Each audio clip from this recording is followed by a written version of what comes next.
I tried to grow a Top Gun mustache for this, and I am not sure how well it worked. The following has been researched and reviewed by a team of some of the world's top scientists to be 100% accurate. Take everything you're about to hear completely seriously and literally. This is a valid source for anything scientific and educational. Also, spoilers for whatever I'm about to talk about. Top Gun. It's got guns, and it's got tops. But more importantly, it's got planes, and with planes come plane crashes. Sometimes people die, but most of the time, they don't.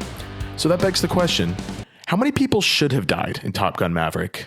Hi everyone, and welcome to Science to Fiction, a show where we answer questions about your favorite movies and TV shows to see what could have happened. Let's get started. The first thing I want to get into is G-induced loss of consciousness, or G-lock. If you remember in the movie, Coyote passes out after attempting a 9G maneuver. How believable is it that he survived? Let's look into what happens when you go into G-lock and the history of pilots who have undergone it. G-lock occurs when the gravitational force on your body is so great that all of the blood is forced out of your head. Keep squeezing.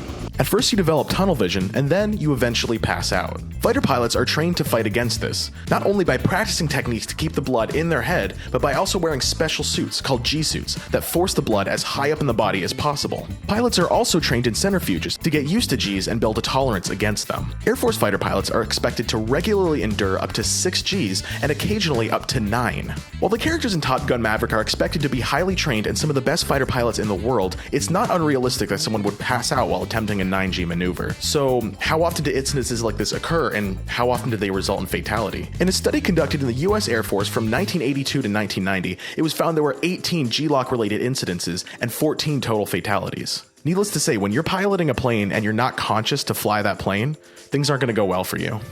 Another thing to look at is ejection. Towards the end of the film, Maverick and Rooster have to eject from their planes and make it to the ground and fight enemy combatants. So how likely is it that they survive? What's misunderstood about ejection is how dangerous it is. Rockets fire from under your seat, subjecting you to insane amounts of G-forces. In 2003, a study of 214 ejections by 160 pilots was done, and it was found that 57.8% of pilots sustained severe injuries, most of them being spinal injuries and damages to the lower and upper extremities. Couple that with being in an active combat zone, and I don't think they're making it out.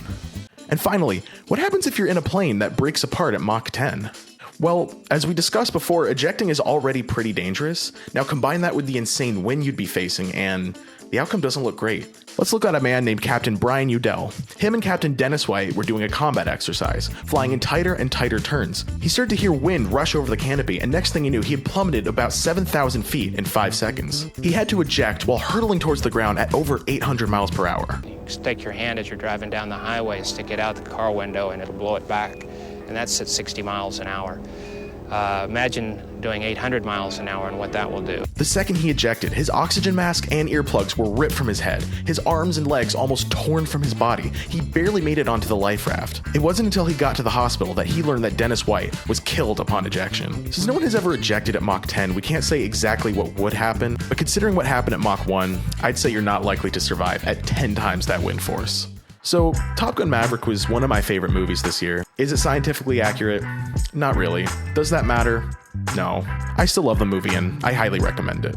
Well, that'll do it for this episode. Thank you so much for watching. As always, you'll find the sources for everything we covered in the description, as well as links to all of our social media. Thanks for watching, and I'll see you next time.